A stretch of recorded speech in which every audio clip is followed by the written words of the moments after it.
Hey everyone, welcome back to career in action. लगन आपकी, advice हमारी। This is Shilpa Saroj and आज के इस वीडियो में आप सभी का बहुत बहुत स्वागत है। देखो आज के इस वीडियो में क्या है, तो जैसे कि मैं पहले ही बताना चाहूँगी कि जिन्होंने जयंत कुमार जायसवाल की बुक जिन्होंने परचेस करी है तो बहुत अच्छी बात है। नहीं परचेस करी है तो आप ये वीडियो देख सकते हो, it will surely help you. और आप ये जो आप देख रहे हो ये सेट 2 है, इसके पहले हमने सेट 1 कवर किया था। अब है क्या ये भी बता दूंगा आपको कि बेसिकली आपका पूरा जो माइंस लेजिस्लेशन है ना, इस बुक का नाम ही है कंपोजिट माइनिंग लेजिस्लेशन। ठीक, तो पूरा आपका लेजिस्लेशन पोर्शन ये कवर करता है। इसके और भी पार्ट्स हैं, लाइक 1 2 3 4 पार्ट है। तो हम स्टार्ट तो करें पहले, तो ये पार्ट 1 है। ठीक, मतलब पार्ट 1 बोले तो पार्ट 1 बुक। ठीक, पार्ट 1 ये बुक का नाम है, जयंत कुमार जायसवाल पार्ट 1। तो उसी में पार्ट 1 में ही आपको 28 सेट दिए गए हैं MCQs के। तो वही हम एक एक करके देखेंगे। सेट 2 है ये, इसके पहले हमने सेट 1 करा था। ओके, आई होप कि आपको अच्छा लगा होगा, समझ में आया होगा किस तरीके से क्वेश्चन यहाँ पे आ रहे हैं, पुटअप किए जा रहे हैं। तो आपको एक आइडिया लग गया होगा कि भाई देखो माइंस लेजिस्लेशन से इस तरीके से क्वेश्चन आते हैं। ओके, चलो तो फिर बिना देरी करते हुए जो है वीडियो स्टार्ट करते हैं। एक चीज़ और बताना चाहूँगी आपको कि अगर आपने अभी तक हमारा ऐप डाउनलोड नहीं किया है तो आप गूगल प्ले स्टोर पे जाके हमारा ऐप डाउनलोड कर सकते हो, करियर इन एक्शन। और वहाँ पे आप कोर्सेज को जाके एक बार देख सकते हो, विजिट कर सकते हो। आपको जो कोर्सेज सही लगता है आप वहाँ पे परचेस कर सकते हो। चलो तो जयंत कुमार जायसवाल पार्ट 1 सेट 2 है ये। ठीक, क्या है? सेट 2 है। चलो देखो सबसे पहला क्वेश्चन क्या कहता है। किसी खान या उसके किसी भाग को पानी से डुबाने का इरादा किया जाता है तो खान के मालिक, एजेंट या मैनेजर ऐसा करने के कितने दिनों पूर्व चीफ इंस्पेक्टर, रीजनल इंस्पेक्टर को सूचना देगा। समझ में आया? मतलब किसी भी खान या किसी भी उसके पार्ट को अगर पानी से डुबाने का इरादा मान लो है तो खान का जो एजेंट, मालिक और मैनेजर होता है वो ऐसा करने के लिए कितने दिन के पहले चीफ इंस्पेक्टर, रीजनल इंस्पेक्टर सूचना देते हैं। 7 दिन, 14, 30 या फिर 60 दिन। ओके, सो इसका राइट आंसर आपका हो जाएगा, क्या हो जाएगा गुरु? इसका आंसर हो जाएगा आपका 14 डेज। Okay, 14 days. ये मिलेगा कहाँ पे आपको? इसका रेफरेंस किधर मिलेगा? तो आप ओपन करोगे CMR 2017 रेगुलेशन नंबर 151 में आपको मिलेगा इंटेंशनल फ्लडिंग।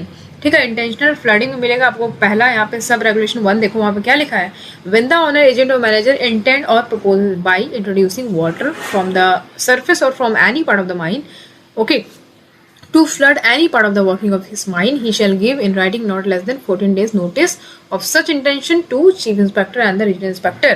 ठीक है, ये याद रखिएगा। आगे बढ़ेंगे, क्वेश्चन नंबर 2 देखो। If the amount of inflammable gas in ventilating district exceed what percentage, then the power supply to that ventilation division will be cut off। तो यहाँ पे देखो कह रहा है कि वेंटिलेटिंग डिस्ट्रिक्ट की बात कर रहा है कि अगर वहाँ पे कितना जो इनफ्लेमेबल ज्वलनशील गैस जो है उसका अमाउंट कितना अगर एक्सीड हो जाता है, कितना परसेंटेज में एक्सीड हो जाता है, तो वहाँ पे जो वेंटिलेशन डिवीजन है वहाँ पे पावर सप्लाई को हम कट कर देंगे। ठीक है, कट ऑफ कर दिया जाएगा। 0.75%, 1.25% या फिर 0.05% या फिर 0.8%। ओके, देखो तो यहाँ पे इसका राइट आंसर आपका क्या हो जाएगा? 1.25%। ठीक है, 1.25% जो है अगर इनफ्लेमेबल गैस का अमाउंट अगर वहाँ पे इतना बढ़ जाता है तो वहाँ पावर सप्लाई जो है वेंटिलेशन डिवीजन में उसको कट कर दिया जाएगा। ये कहाँ मिलेगा आपको? CMR 2017 रेगुलेशन नंबर 169 के 1E में देखेंगे आप। ओके, 169 में आपको क्या मिलेगा? Determination of percentage of inflammable gas end of environmental condition. ठीक, यहाँ पे आपको बकायदा लिखा हुआ है 1 के E में, आप देखोगे if any determination any ventilation district show the percentage of inflammable gas to exceed 1 1/4, the supply of electrical energy shall be cut off immediately from all cables and apparatus in the district. Okay, और इसकी जो return report होगी वो submit कर दिया जाएगा regional inspector को। Okay, चलो क्वेश्चन बताइए। देखो, if the size of the pillar in a board pillar and development mine is 30 meter corner to corner, then what is the minimum length of short firing cable required. अब यहाँ बोलता है कि अगर मान लो जो पिलर का साइज है, मतलब यहाँ पे बोल रहा है कि बोर्ड पिलर डेवलपमेंट माइन की बात हो रही है कि अगर पिलर का साइज जो है वो 30 मीटर है कॉर्नर टू कॉर्नर, तो उसका मिनिमम जो लेंथ है शॉर्ट फायरिंग केबल का वो कितना जरूरी होगा? 30 मीटर से अधिक, 18 मीटर से अधिक या फिर 60 मीटर से अधिक या फिर 45 मीटर से अधिक। तो याद रखिएगा, इंपॉर्टेंट है, 60 मीटर से अधिक होगा। यहाँ पे आपको दिया हुआ है, देखिए यहाँ पे आपका जो साइज है पिलर का, ठीक है, बोर्ड में पिलर डेवलपमेंट माइन की बात कर रहा है, तो 30 मीटर दिया हुआ है। तो जो मिनिमम लेंथ है शॉर्ट फायरिंग केबल का जरूरी होगा 60 मीटर से अधिक होना चाहिए। किधर मिलेगा ये आपको? ये मिलेगा आपको CMR रेगुलेशन नंबर 195 7B में आपको देखने को ये मिलेगा। ओके, जाइएगा चेक करिएगा इसको जरूरी। अब यहाँ पे पूरा बताया लगेगा तो बहुत बड़ा वीडियो हो जाएगा, आपको सिर्फ रेफरेंस दे रही हूँ क्योंकि आपको ये डाउट ना हो कि भाई कहाँ से बता रही है, इसका आंसर भी तो होना चाहिए। तो ये मिला हुआ है आपको, रेफरेंस में दिया हुआ होगा। जयंत कुमार जायसवाल के लास्ट में रेफरेंस दिया है, कुछ कुछ एक दो गलत हो सकते हैं, उसको मैंने फर्दर रीचेक करा, आपको करेक्ट करके बताया है यहाँ पे, तो उसको आप एक बार देख लेना। ठीक है, चलो क्वेश्चन नंबर 4 देखो। चीफ इंस्पेक्टर से कोई आदेश प्राप्त होने के कितने दिनों के भीतर उसे आदेश के विरुद्ध कमिटी यानी माइंस एक्ट 1952 के सेक्शन 12 के अंतर्गत गठित, ये क्यों लिखा है यहाँ पे? इसका मतलब ये बता रहा है कमिटी जो है इसका गठन किसके अंतर्गत हुआ है। ठीक है, तो ये हमेशा बार बार जोर दे रहा है इस पर, तो इससे क्वेश्चन आता ही है, डायरेक्ट पूछता है कि कमिटी माइंस एक्ट 1952 के किस सेक्शन के अंतर्गत बनाया गया है। कमेटी के पास अपील दायर की जा सकती है। समझ में आ रहा है आपको? चीफ इंस्पेक्टर से कोई आदेश प्राप्त होने के कितने दिनों के भीतर उसे आदेश के विरुद्ध कमेटी के पास अपील दायर की जा सकती है। मतलब क्वेश्चन इंग्लिश में पढ़ते हैं, within how many days of receiving an order from chief inspector can an appeal be filed against the order to the committee? 15 दिन, 30 दिन, 20 दिन या फिर 7 दिन। ओके, सो इसका राइट आंसर आपका हो जाएगा 20 डेज। ठीक है, ये कहाँ मिलेगा आपको? रेफरेंस किधर मिलेगा? CMR रेगुलेशन नंबर 259 आप जाओगे, 259 में क्या लिखा हुआ है? अपील टू द कमिटी लिखा हुआ है, अपील टू कमिटी। ठीक, अपील टू कमिटी। अब यहाँ पे क्या लिखा हुआ ये भी एक बार देख लेते हैं। लिखा है एन अपील, मतलब ये आपको रेगुलेशन 259 के सब रेगुलेशन 1 में आपको देखने को मिल जाएगा, बाकायदा लिखा हुआ है वहाँ पे कि an appeal against any order made by chief inspector under any of this regulation और against any order passed under regulation 258 shall lie within 20 days of the receipt of the order by an aggrieved person to the committee. ठीक है, याद रखिएगा इसको। चलो question number 5 देखो। What is a forcing or exhausting fan which supplies air to one or more faces of an underground mine called? तो ये basically ये जो फोर्सिंग और एग्जॉस्टिंग फैन होता है, ये अंडरग्राउंड माइन में क्या होता है कि जो फेस होते हैं ना, फेसेस वहाँ पे क्या करता है? एयर को सप्लाई करता है। तो एक से एक ज्यादा फेसेस तक ये जो है मतलब एयर को सप्लाई, तो एक या एक से ज्यादा फेसेस को ये एयर सप्लाई कर सकता है। ठीक है, इसका याद रखिएगा। तो यहाँ पे देखो हिंदी में लिखा है, हवा फेंकने या खींचने वाला पंखा जो भूमिगत खान में पूर्णतः या मुख्यतः एक या एक से अधिक फेसेस को हवा पहुंचाता हो वो क्या कहलाता है? Main mechanical ventilator, booster fan, auxiliary fan या फिर सेकेंडरी फैन? तो देखो ये जबरदस्त क्वेश्चन है क्योंकि ये क्वेश्चन कई बार आया हुआ है। तो ये जो आपका फोर्सिंग और एग्जॉस्टिंग फैन होता है ना, इसी को हम ऑक्सिलरी फैन बोलते हैं। ठीक है, याद रहेगा, फोर्सिंग और एग्जॉस्टिंग फैन जो होता है इसी को हम ऑक्सिलरी फैन बोलते हैं। ठीक है, ये क्वेश्चन आपका एग्जाम में पूछ सकता है, आपको याद रखना है इसको। और ये मिलेगा कहाँ आपको? ये CMR रेगुलेशन नंबर 2 के क्लॉज F में आपको देखने को मिल जाएगा। ऑक्सिलरी फैन डिफाइन किया गया वहाँ पे बेसिकली है क्या। ठीक है, वो वहाँ से मिल जाएगा। अब आगे बढ़ते हैं क्वेश्चन नंबर 6 देखो। रिपोर्टेबल इंजरी को फॉर्म J में रिकॉर्ड किया जाता है, बहुत बढ़िया, तथा उसे प्रत्येक कितने समय में चीफ इंस्पेक्टर को भेजा जाता है? ये तो हमें समझ में आ गया कि रिपोर्टेबल इंजरी जो होती है वो फॉर्म J में रिकॉर्ड किया जाता है। ठीक है, अब बोलता है प्रत्येक कितने समय में चीफ इंस्पेक्टर को भेजा जाता है। तो कितने समय में जो है चीफ इंस्पेक्टर को भेजा जाएगा? मंथ में, क्वार्टर, ईयर या फिर फोर्टनाइट। इसका मतलब कि एक महीने में, एक क्वार्टर में, एक साल में या फिर एक फोर्टनाइट में। इसका राइट आंसर आपका क्या हो जाएगा? यहाँ पे क्वार्टर हो जाएगा। ठीक है, क्वार्टर मतलब क्या होता है ये तो पता है ना, तिमाही होता है, तिमाही जिसको बोलते हैं। ये कहाँ मिलेगा आपको? माइंस एक्ट में मिलेगा। ठीक है, माइंस एक्ट 1952 ओपन करोगे आप, जाओगे सेक्शन 23 के 1A में आपको देखने को मिल जाएगा। ठीक है, ठीक है, तो प्रत्येक क्वार्टर में जो है चीफ इंस्पेक्टर को भेजा जाता है, ये आपको यहाँ पे मिल जाएगा 1952 सेक्शन 23 के 1A में। ठीक है, चलो क्वेश्चन नंबर 7 देखो। क्वेश्चन नंबर 7 कहता है, if the superintendent of the rescue station remains absent for more than how many days another superintendent will be appointed by the owner. देखो जबरदस्त क्वेश्चन है भाई। क्यों जबरदस्त है? क्योंकि पहली बात तो ये रेस्क्यू रूल का क्वेश्चन है। ठीक है, रेस्क्यू रूल 1985। ठीक है, तो रेस्क्यू रूल 1985 का पहली बात तो ये क्वेश्चन है। क्वेश्चन में ये कह रहा है कि अगर कोई सुपरिटेंडेंट रेस्क्यू स्टेशन में एब्सेंट है, कितने दिनों के लिए अगर एब्सेंट है तो हम दूसरे सुपरिटेंडेंट को अपॉइंट करते हैं। वो कौन करेगा? ऑनर करेगा। तो 30 दिन अगर मान लीजिए एब्सेंट है, 45, 60 या फिर 90 दिन। ओके, तो याद रखिएगा 60 दिन के लिए अगर मान लीजिए 2 महीना हो गया है और वो एब्सेंट चल रहा है, ठीक है, तो उसके जगह पे आपको दूसरे सुपरिटेंडेंट को अपॉइंट करना पड़ेगा। ये करेगा कौन? ये ऑनर करेगा। ठीक, तो 60 डेज आपको याद रखना है, इंपॉर्टेंट है। मिलेगा किधर आपको? रेस्क्यू रूल ओपन करो 1985। ठीक है, रूल नंबर 3 के सब रूल 3 में आपको देखने को मिलेगा ये जो दिया हुआ है, ठीक है। क्वेश्चन नंबर 8 देखेंगे, किसी व्यक्ति को खान के सरफेस या ओपन कास्ट माइंस में नियोजित किया जा रहा है तो उसे वोकेशनल ट्रेनिंग रूल 1966 में वर्णित किस शेड्यूल के अनुसार सैद्धांतिक तथा गैलरी प्रशिक्षण दिया जाएगा। तो यहाँ पे बोलता है, मान लो कोई व्यक्ति है खदान में, मान लो सरफेस या ओपन कास्ट माइंस में नियोजित है, ठीक है। जो वोकेशनल ट्रेनिंग रूल 1966 में जो दिए गए हैं शेड्यूल के अनुसार, मान लो आपको सैद्धांतिक या गैलरी प्रशिक्षण दिया जाएगा ना, तो ये किस शेड्यूल में बताया गया है, शेड्यूल 1, 2, 3, 4। तो इसका राइट आंसर क्या हो जाएगा, शेड्यूल 1 में ये चीज बताया गया है, ठीक है। याद रखिएगा रूल नंबर, आपको वोकेशनल ट्रेनिंग रूल 1966 ओपन करेंगे आप, रूल नंबर आप चेक करोगे 6, रूल नंबर 6 में आपको ये देखने को मिल जाएगा, ठीक है। शेड्यूल 1 में ये चीज प्रावधान दिया गया है। चलो क्वेश्चन नंबर 9 देखो, माइंस रेस्क्यू रूल 1985 के किस अनुसूची में सभी श्वासन यंत्र तथा breathing apparatus and flow meter को जांच करने की विधि बताई गई है। अब यहाँ पे देखो बढ़िया क्वेश्चन है, माइंस रेस्क्यू रूल 1985 के किस अनुसूची। तो पहली बात तो ये है कि आपको पूरा ये पता होना चाहिए कितने शेड्यूल है। तो मेरा वो वाला वीडियो जाके देख लीजिएगा, रेस्क्यू रूल वाला, मैं उसमें बताई हूँ कितने शेड्यूल हैं, कितने रूल्स हैं, है ना, वो वाला वीडियो देख लेना। तो ये यहाँ पे बोल रहा है कि किस शेड्यूल में सभी जो आपका ब्रीदिंग अपैरेटस है, फ्लो मीटर है, उसको जांच करने की विधि बताई गई है। शेड्यूल 3 में, 4 में, या फिर 5th में, या फिर 2nd में, किस में बताई गई है। तो याद रखिएगा इसका राइट आंसर आपको हो जाएगा शेड्यूल 4, ठीक है। शेड्यूल 4 में ये मिलेगा किधर आपको, रूल नंबर 11 के 6 में आपको देखने को मिल जाएगा, रेस्क्यू रूल 1985 के, ठीक है। रूल नंबर 11 चेक करोगे आप, आपको मिल जाएगा शेड्यूल 4 जो है, ये बताता है कि हाँ भाई जो ब्रीदिंग अपैरेटस, फ्लो मीटर है, ये सबको जांच करने की वहाँ पे विधि बताई गई है, ओके। चलो come to the question number 10। Question number 10 कहता है, in a mine where the environment is not suitable and workers have to work in a wet bulb temperature, how many litres of drinking water will be supplied per person in a shift. अब देखो ये भी एकदम खतरनाक question है। अभी बोल रहा है कि मान लो किसी माइन में इन्वायरमेंट जो है वहाँ पे वो सुटेबल नहीं है कि वहाँ पे वर्कर्स काम कर पाए, तो वर्कर्स को काम करना पड़ता है वेट बल्ब टेम्परेचर में, ठीक। तो कह रहा है क्वेश्चन में कि कितना लीटर ऑफ ड्रिंकिंग वाटर उनको सप्लाई किया जाएगा पर person in a shift, 2 litre, 3 litre, 4 litre या फिर 5 लीटर, ठीक है। तो इसका राइट आंसर क्या दिया गया है, इसका राइट आंसर दिया है 3 लीटर, ठीक है।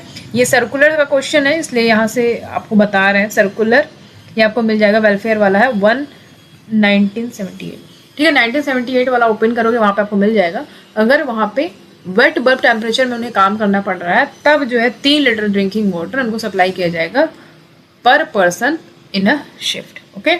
चलो क्वेश्चन 11 देखो, if a person is declare medically unfit then what percentage of his monthly salary will be given as disability allowance as per subsection 5 of section 9A of Mines Act 1952।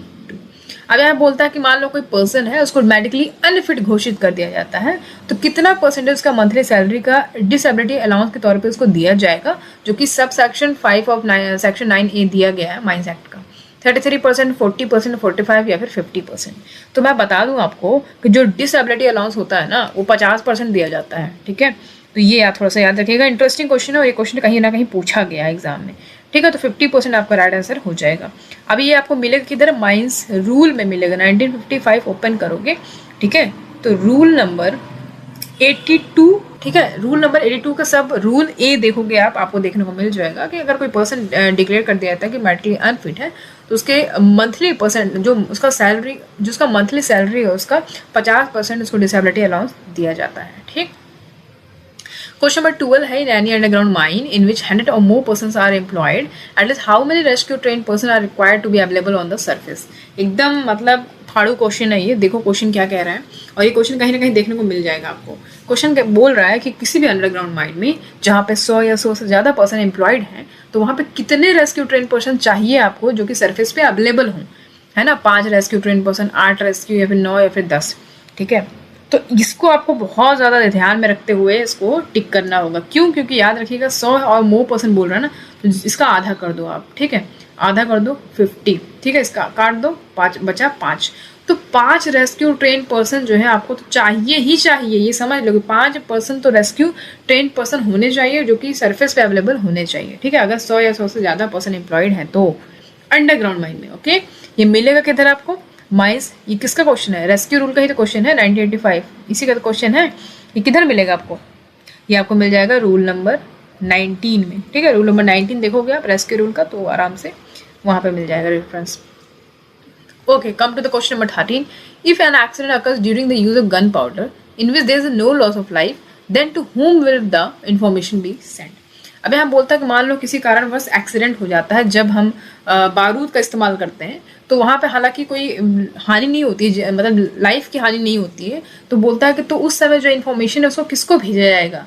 Chief inspector, regional inspector, district magistrate, chief inspector या फिर regional inspector को, chief inspector, regional inspector या फिर chief controller जो explosive का है, या फिर रीजनल इंस्पेक्टर या फिर inspector of the concern mine, किसको भेजा जाएगा? देखो ये घुमावदार क्वेश्चन है, ठीक है, आपको हो लग रहा होगा अच्छा इसका तो यही क्वेश्चन आंसर होगा, लेकिन आप कभी कभी गलत कर जाते हो, ठीक है, तो आपको जो एक फैक्ट्स है ना वो क्लियर होना चाहिए आपका।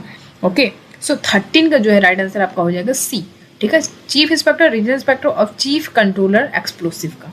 ओके, ये मिलेगा किधर आपको? CMR ओपन करो 2017 और आपको ये इलेक्ट्रिसिटी अथॉरिटी में भी मिल जाएगा, ठीक है।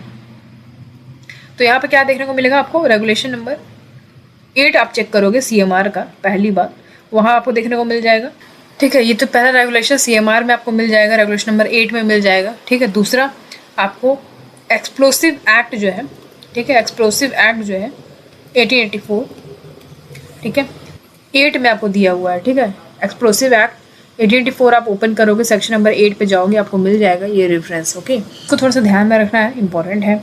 ओके, दोनों से क्वेश्चन पूछ सकता है, दोनों तरीके से, CMR से भी या फिर आपको सेक्शन से पूछ सकता है कि इसका section number. Come to the question number 14, at what minimum interval will fan drift be clean? अब यहाँ बोलता है कितने मिनिमम इंटरवल पे जो फैन ड्रिफ्ट होता है उसको क्लीन किया जाए? Quarterly, monthly, weekly, as necessary. तो भाई इसका राइट आंसर आपका हो जाएगा एज नेसेसरी, जब जरूरत लगे तब जो है इसको फैन ड्रिफ्ट को क्लीन कर दिया जाना चाहिए, ठीक। ये कहाँ मिलेगा आपको? CMR रेगुलेशन नंबर 46 के 1G में आपको देखने को मिल जाएगा। ओके, चलो आ जाओ क्वेश्चन 15 पे। What is the maximum permissible level in the inset benchmark level? अब यहाँ पे बोल रहा है मैक्सिमम परमिसिबल लेवल जो होता है इनसेट बेंचमार्क लेवल का, वो कितना होता है? 1/5000, 1/2500, 1/10,000 या फिर 1/1000। तो इसका राइट आंसर आपका हो जाएगा 1/5000, ठीक है। ये जो है राइट आंसर आपका हो जाएगा। इसका सर्कुलर आपको 1967 में देखने को मिलेगा, ठीक। ये याद रखिएगा, मैक्सिमम परमिसिबल लेवल जो होता है इनसेट बेंचमार्क लेवल का वो कितना होता है? 1/5000। क्वेश्चन नंबर 16 है, what will be the maximum limit of fleet angle in winding installation? अभी वाइंडिंग इंस्टॉलेशन में कह रहा है कि जो मैक्सिमम लिमिट होता है फ्लीट एंगल का वो कितना होता है? 1 डिग्री, 3.5 डिग्री, 1.5 डिग्री या फिर 2 डिग्री।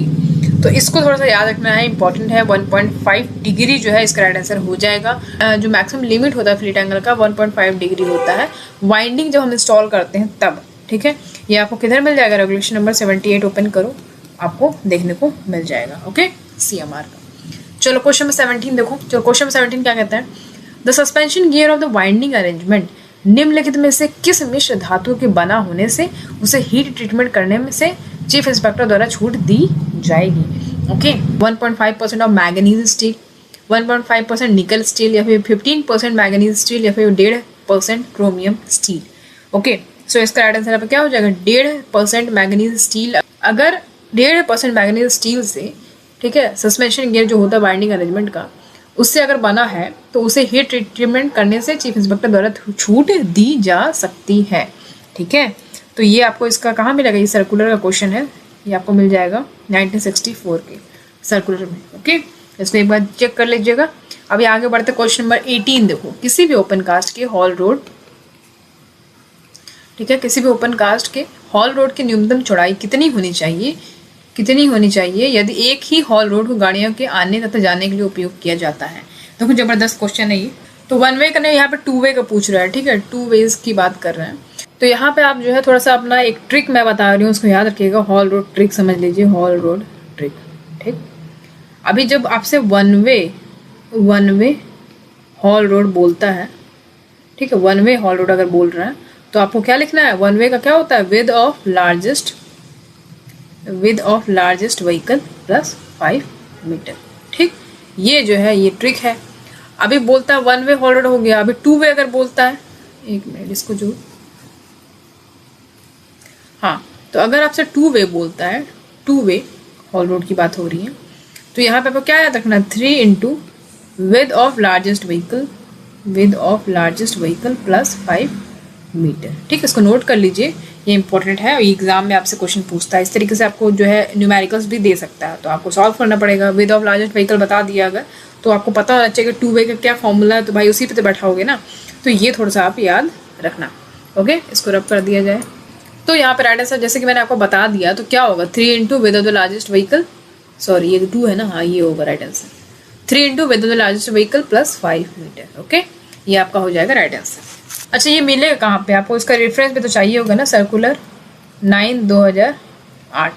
ठीक है, इसमें आप चेक करोगे आपको मिल जाएगा इसका रेफरेंस। क्वेश्चन नंबर 19 देखो, क्वेश्चन नंबर 19 कहता है if the coupling chain install in the tubs are not made up of manganese steel then at what minimum time interval they will be अनील्ड।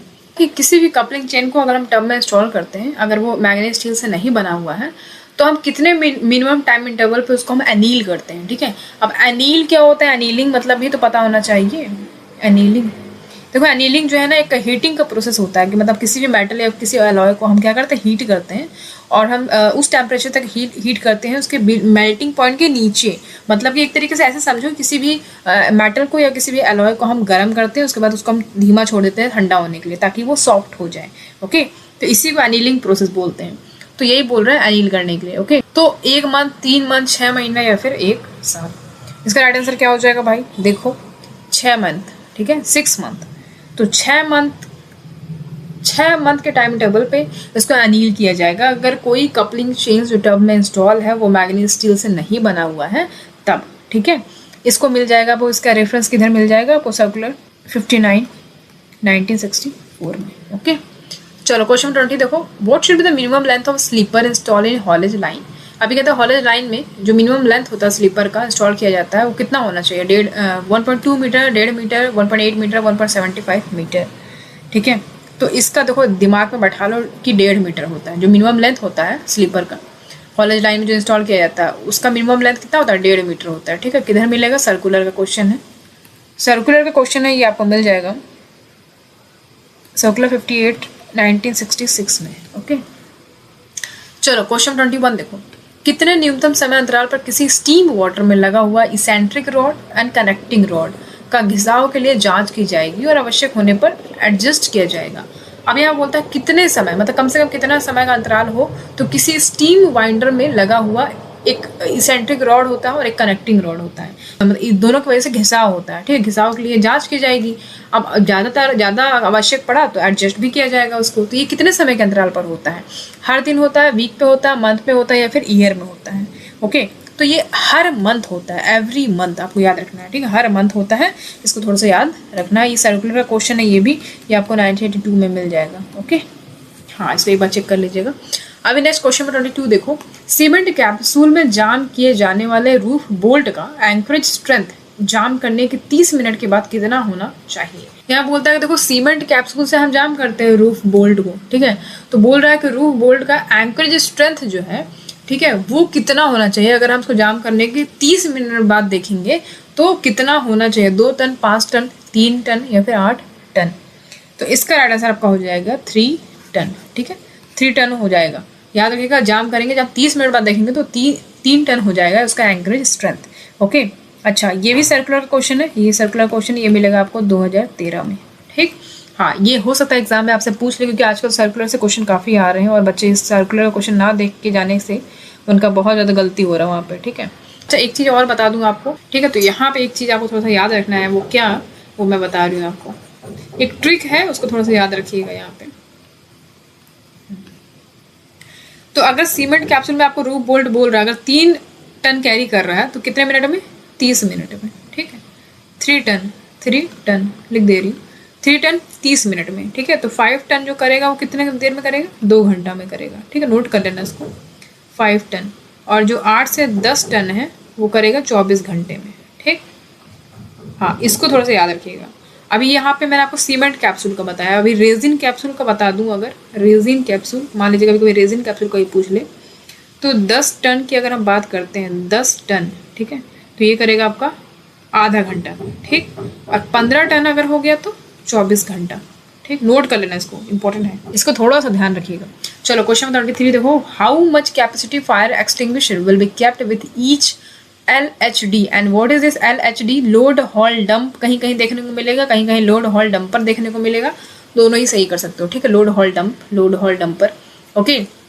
यहाँ बोल रहा है कितना कैपेसिटी का फायर एक्सटिंग्विशर जो है LHD के साथ रखा जाता है, ठीक है। हर LHD के साथ रखा जाता है फायर एक्सटिंग्विशर। कितने कैपेसिटी का वो होता है? 5 लीटर, 10 लीटर, 2 लीटर, 50 लीटर का, ठीक है। तो इसका राइट आंसर आपको क्या हो जाएगा? 10 लीटर तो रखना ही होगा। 10 लीटर का जो आपका फायर एक्सटिंग्विशर होता है वो हर लोड हॉल डंप के पास रखा जाता है, ओके। इंपॉर्टेंट है ये भी जो है आपका सर्कुलर क्वेश्चन है, याद रखिएगा।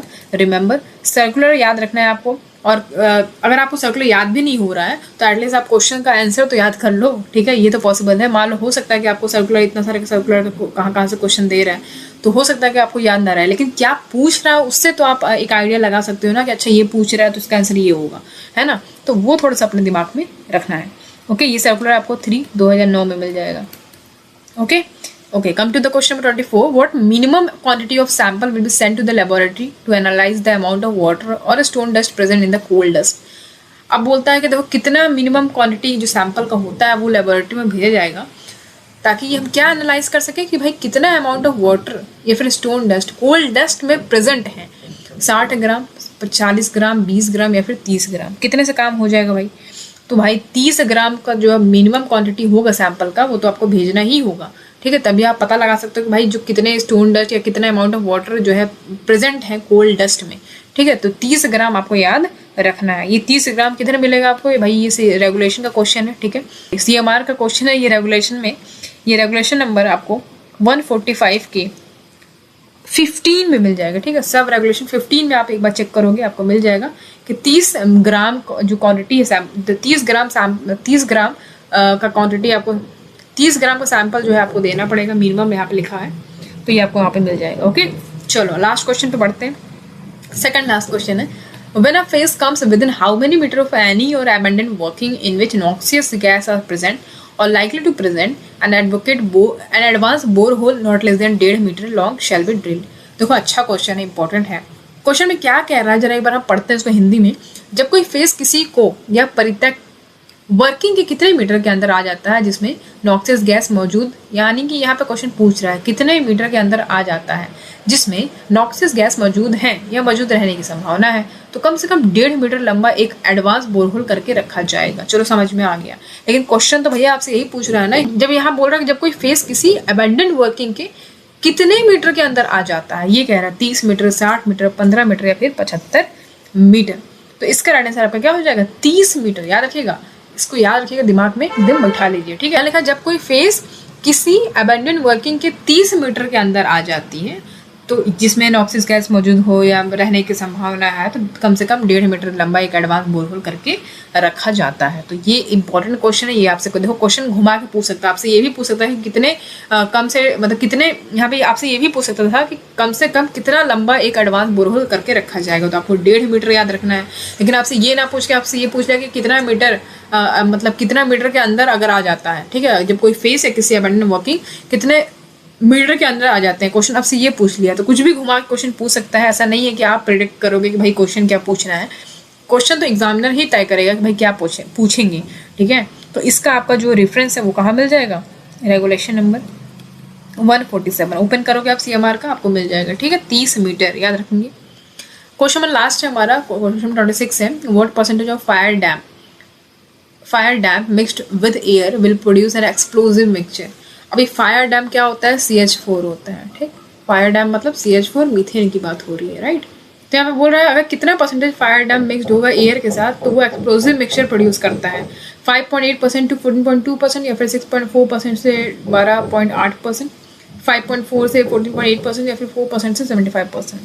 तो देखो इसका राइट आंसर आपका क्या हो जाएगा? 5.4 से 14.8% के बीच में।